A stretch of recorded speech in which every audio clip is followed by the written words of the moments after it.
The episode of The View that day started like any other, with the familiar theme music blaring through the studio speakers and the hosts taking their seats amid enthusiastic applause from the live audience. Joy Behar, known for her sharp wit and unfiltered opinions, sat at the center, flanked by her co-hosts who were all buzzing with excitement about their special guest. Clint Eastwood, the legendary actor and director whose career spanned decades with iconic roles in films like Dirty Harry and Unforgiven, had agreed to appear on the show to discuss his latest project, a gritty western that harkened back to his roots in the genre. The audience erupted in cheers as Eastwood walked onto the set, his signature squint and gravelly voice instantly recognizable. He shook hands with the hosts, settling into the guest chair with a calm demeanor that belied the storm that was about to unfold. Joy wasted no time diving into the conversation, starting with light-hearted questions about his longevity in Hollywood and how he managed to stay relevant in an industry that chewed up and spit out even the most talented stars. Eastwood responded with his trademark dry humor,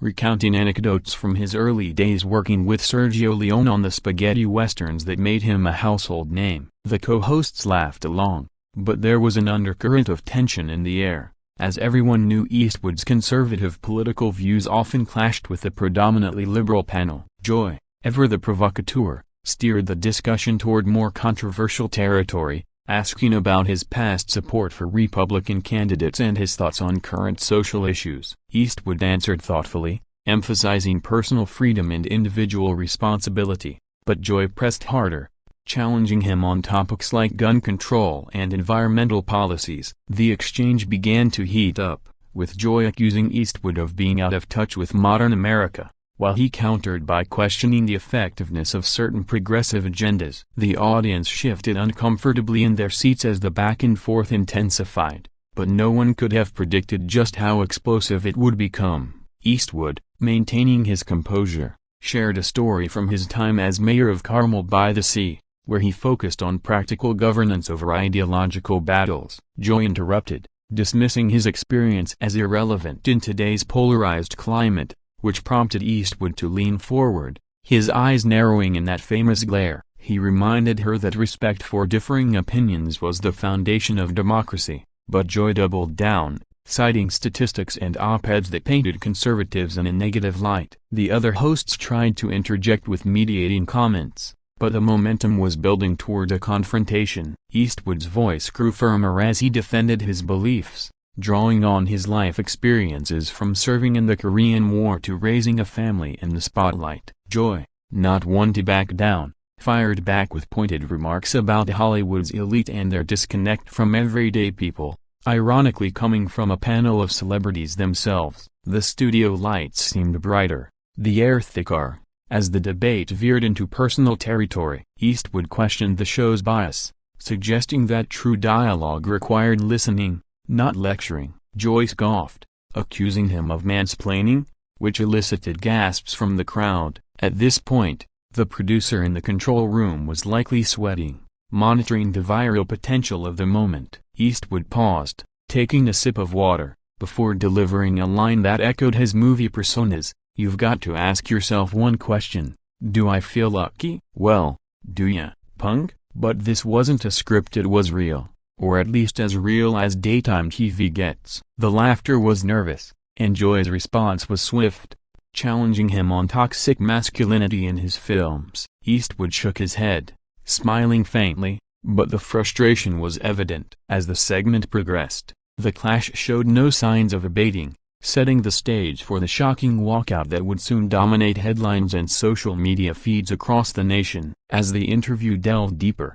Joy Behar ramped up her interrogation, probing Clint Eastwood on his views regarding women's rights and Hollywood's #Me Too movement, areas where their ideologies starkly diverged. Eastwood, drawing from his extensive filmography that often portrayed strong female characters, argued that progress came from actions rather than endless debates, citing his collaborations with actresses like Meryl Streep and Hilary Swank. Joy countered aggressively, suggesting that his older films perpetuated outdated stereotypes, and she referenced specific scenes from his westerns where women were sidelined. The audience murmured in agreement with Joy at times, but Eastwood's fans clapped in support when he pointed out the evolution of his work over the years, including directing films that won Oscars for female leads. The co-hosts attempted to balance the discussion, with one asking about his philanthropic efforts, but Joy steered it back to politics, questioning his endorsement of certain policies that she deemed regressive. Eastwood remained unflinching,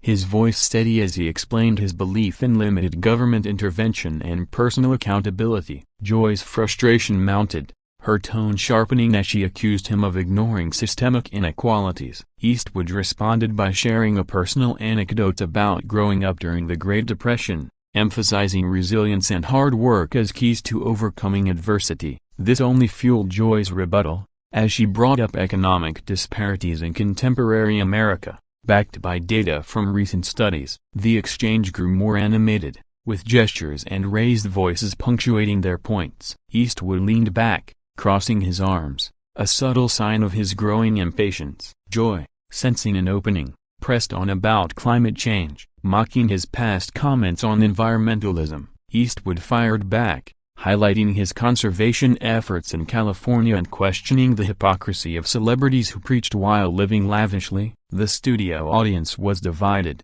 with some cheering Joy's passion and others admiring Eastwood's poise under fire. The other hosts interjected with questions about his family life, trying to lighten the mood, but the tension was palpable. Eastwood spoke warmly about his children and grandchildren, underscoring family values, which Joy twisted into a critique of traditional norms versus modern inclusivity. The debate touched on immigration, with Eastwood advocating for secure borders based on his experiences, while Joy championed compassionate reforms. Their words overlapped at times, creating a chaotic symphony of disagreement. Eastwood's iconic squint intensified as he delivered a pointed remark about media bias, directly addressing The View's format. Joy defended the show vigorously, claiming it provided a platform for diverse voices, though Eastwood quipped that diversity seemed one-sided that day. Laughter rippled through the crowd, but it was edged with unease. As commercials loomed, the producer signaled to wrap up,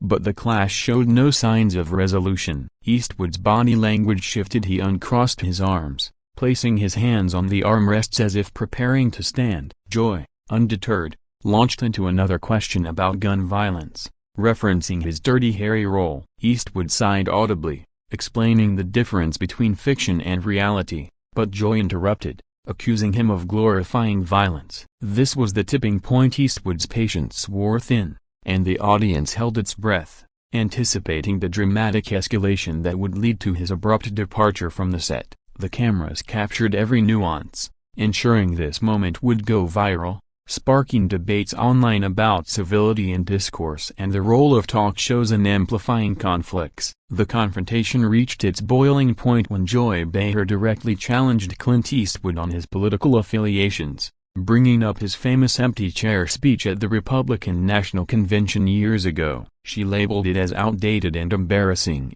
prompting Eastwood to defend it as a creative way to critique leadership. His tone remained measured, but the irritation was clear in his furrowed brow. Joy didn't let up, pivoting to his views on healthcare and Social Security, areas where she argued his conservatism failed vulnerable populations. Eastwood countered with examples from his mayoral tenure, where he balanced budgets without raising taxes excessively. The co-hosts watched warily, one trying to pivot to his directing style, but Joy dominated the conversation, her passion evident in her animated expressions. Eastwood, ever the stoic figure, shared insights from his military service, stressing sacrifice and unity, but Joy dismissed it as nostalgic rhetoric. The audience reacted variably, with applause and boos intermingling. As the debate intensified, personal jabs emerged. Joy questioned Eastwood's relevance in today's cultural landscape, suggesting he represented a bygone era. Eastwood retorted by highlighting his recent box office successes and Academy Awards,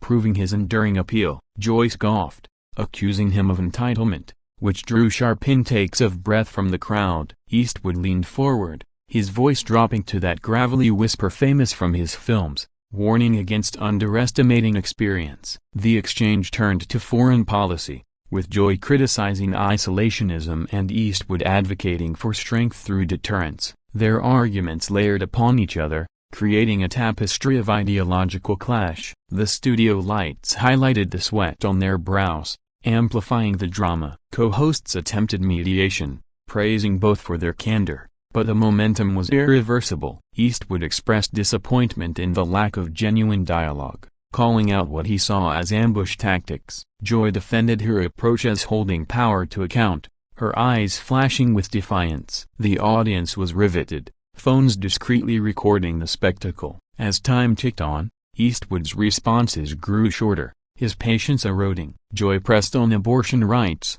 a hot-button issue, eliciting a firm but respectful disagreement from Eastwood based on his pro-life stance. This ignited further contention, with Joy citing women's autonomy and Eastwood emphasizing protection of life. The back and forth was relentless, each point met with a counterpoint. Finally, when Joy implied Eastwood's views were influenced by privilege, he had enough. Shaking his head, he muttered something about wasted time, setting the stage for the walkout. The producer frantically signaled, but it was too late. Eastwood stood abruptly, removing his microphone with deliberate calm, his actions speaking louder than words. The audience gasped collectively as he turned toward the exit, pausing only to deliver a parting shot over his shoulder. "I've faced tougher crowds in the movies, but at least there, the scripts made sense." Joy sat stunned, her mouth agape, as the co-hosts scrambled to fill the awkward silence. The cameras followed Eastwood's retreating figure, capturing the shocking moment that would soon explode across social media platforms, igniting discussions on respect, politics, and celebrity confrontations. In the immediate aftermath of Clint Eastwood's walkout, the studio descended into a whirlwind of confusion and chatter, with the audience buzzing like a hive of agitated bees. Joy Behar, recovering from her initial shock, attempted to regain control, quipping to her co-hosts about unexpected drama making great TV. The other hosts nodded awkwardly, one suggesting they move to the next segment while technicians adjusted the set. Backstage, Eastwood was reportedly calm, chatting briefly with staff before leaving the building, his demeanor unflappable as always. News of the incident spread like wildfire online, with clips surfacing on Twitter and TikTok within minutes, amassing millions of views. Comment sections overflowed with opinions. Supporters of Eastwood praised his stand against perceived bias,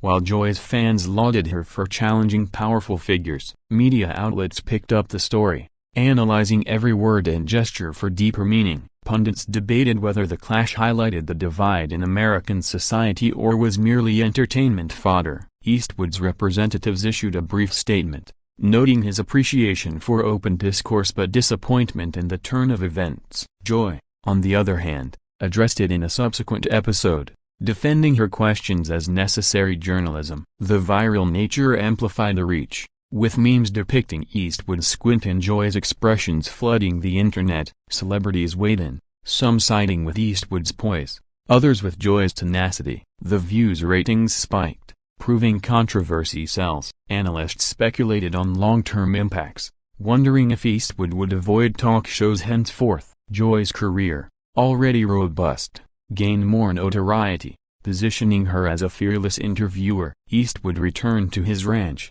reportedly unfazed, focusing on upcoming projects. The incident sparked broader conversations about civility in media, with editorials calling for more respectful engagements. Social media algorithms boosted related content, creating echo chambers of agreement. Fans recreated the scene in skits, adding humorous twists. Legal experts dismissed any lawsuit potential, viewing it as typical TV drama. The clash became a case study in communication classes, illustrating escalation dynamics. Eastwood's film saw a streaming surge, as curious viewers revisited his classics. Joy's books climbed bestseller lists amid the buzz. The event underscored the power of live television in capturing unscripted moments. Months later, references persisted in pop culture, from late-night monologues to podcasts. Both parties moved on, but the memory lingered, a testament to passionate disagreement. The audience's reactions varied by demographics, with older viewers sympathizing with Eastwood and younger ones with Joy. Polls conducted online showed a split opinion on who won the exchange. The production team reviewed footage, Editing for rebroadcasts. Eastwood's walkout pose became an iconic image, symbolizing defiance. Joy's freeze-frame expression memified her surprise. The story evolved, with rumors of behind-the-scenes apologies debunked. Ultimately, it reinforced their public personas, Eastwood the stoic icon, Joy the bold commentator. The viral clash not only entertained but provoked thought on bridging divides in a polarized world. Reflecting on the broader implications, the Clint Eastwood and Joy Behar clash on The View served as a microcosm of America's cultural and political rifts, where entertainment intersects with ideology in explosive ways. Eastwood, embodying traditional values forged in post-war Hollywood, clashed with Behar's progressive advocacy, highlighting generational and philosophical divides. Media scholars dissected the encounter, noting how such moments drive engagement in a fragmented attention economy. The incident prompted discussions on guest vetting and host preparation, with some criticizing The View for ambush-style interviewing. Eastwood's supporters organized online petitions praising his integrity, while Behar's allies rallied around free speech. The fallout influenced similar shows, with hosts adopting more cautious approaches. Eastwood's career, already legendary, gained a rebellious sheen, attracting new admirers. Behar's ratings boost solidified her status as a daytime TV staple. Social psychologists analyzed viewer reactions, linking them to confirmation bias. The event inspired satirical sketches on SNL, exaggerating the drama for laughs. Documentaries on celebrity feuds included the clip, contextualizing it historically. Eastwood remained silent in interviews, letting actions speak. Behar joked about it in stand-up routines,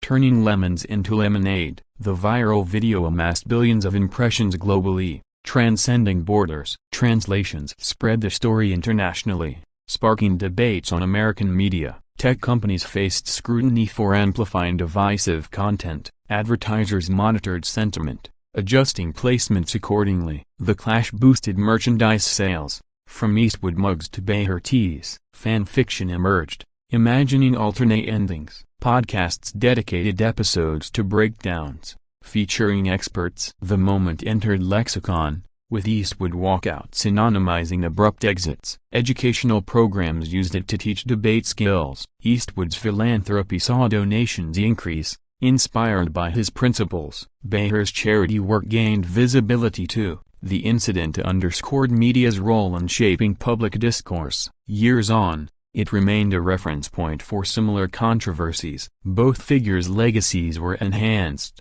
proving adversity builds character. The audience's live experience became legendary tales shared at gatherings. Production secrets leaked, revealing off-camera tensions. The clash humanized celebrities, showing vulnerability amid conflict. Ultimately, it reminded viewers that behind the glamour, real emotions drive interactions. The shocking walkout, while dramatic, fostered reflection on empathy and disagreements. As time passed, reconciliations were rumored but unconfirmed. The event's enduring appeal lay in its authenticity, capturing a raw slice of human interaction. Future guests on The View approached with caution, aware of the precedent. Eastwood continued filmmaking, undeterred. Behar persisted in probing questions, unapologetic. The viral clash, though fleeting, left an indelible mark on pop culture, illustrating the power of a single moment to resonate widely and provoke meaningful dialogue across divides. Looking ahead,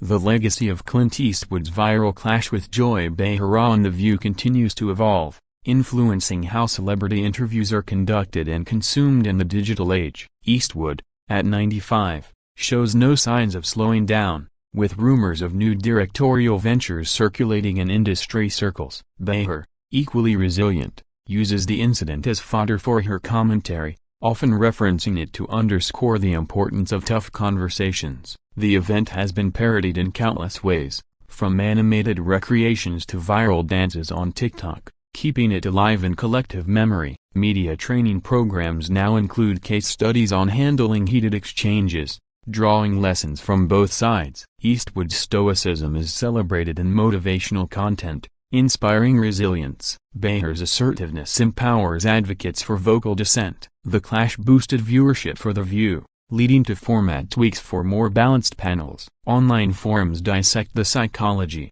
Attributing outcomes to body language and rhetoric, historians contextualize it within celebrity political intersections, comparing to past feuds,